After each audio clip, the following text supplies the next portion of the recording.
तो बच्चों simplifying maths में आपका स्वागत है। हम लोग इंटीग्रेशन बाय सब्स्टिट्यूशन कर रहे हैं। देखो दो क्वेश्चन दिया मैंने, 2x² dx by x³ + 1 division form है, जैसा मैं पहले बता चुका हूँ। डिवीजन फॉर्म है या प्रोडक्ट फॉर्म है या चेन फॉर्म है, तो डायरेक्ट तो होगा नहीं, हमें उसको इंटीग्रेबल फॉर्म में लाना पड़ता है। बिल्कुल क्लियर है। देखो x³ का जो डेरिवेटिव वो 3x² होता है। मैंने 2x² जानबूझ के दिया हुआ है क्योंकि ये बताने के लिए कि जो कांस्टेंट है उसको हम इधर से उधर एडजस्ट कर सकते हैं, तो वो हमें नहीं देखना होता, हमें मेन वेरिएबल पार्ट देखना होता है। x³ का डेरिवेटिव x² में आता है ना, बस काफ़ी है। और 1 का डेरिवेटिव 0 होता है, तो हम सिर्फ x³ को t नहीं पुट करेंगे, हम x³ + 1 को t पुट करेंगे, ठीक है ना। So first part, put x³ + 1 = t implies 3x² dx is equal to dt।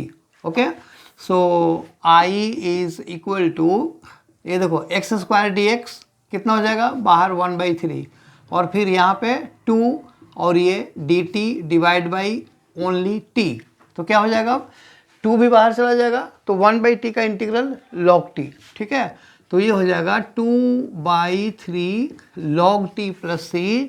So implies I is equal to 2/3 log of t मतलब x³ + 1 + c। तुम log के बाद ब्रैकेट लगाओ या मोड लगाओ, ठीक है ना, कोई फर्क नहीं पड़ता, क्योंकि अंडरस्टूड होता है कि log के बाद जो भी टर्म है वो पॉजिटिव है, ठीक है ना। तो ये हो गया तुम्हारा फर्स्ट पार्ट।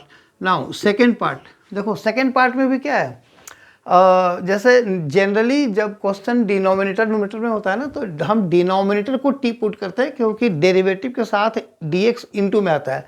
लेकिन अगर किसी चीज़ का डेरिवेटिव खुद अपॉन में आए, यानी कि जो वेरिएबल पार्ट है वो नीचे आए, जैसा कि log x को अगर तुम t पुट करोगे, यहाँ पे वो देखो वो रूल भी अप्लाई होता है कि कौन सा टर्म चेन बना रहा है। ये देखो स्क्वायर मतलब पावर, पावर के अंदर जो टर्म है वो x नहीं है, क्या है, log x है। इसका मतलब कि log x चेन बना रहा है, तुम उसको t पुट कर दो, ठीक है ना।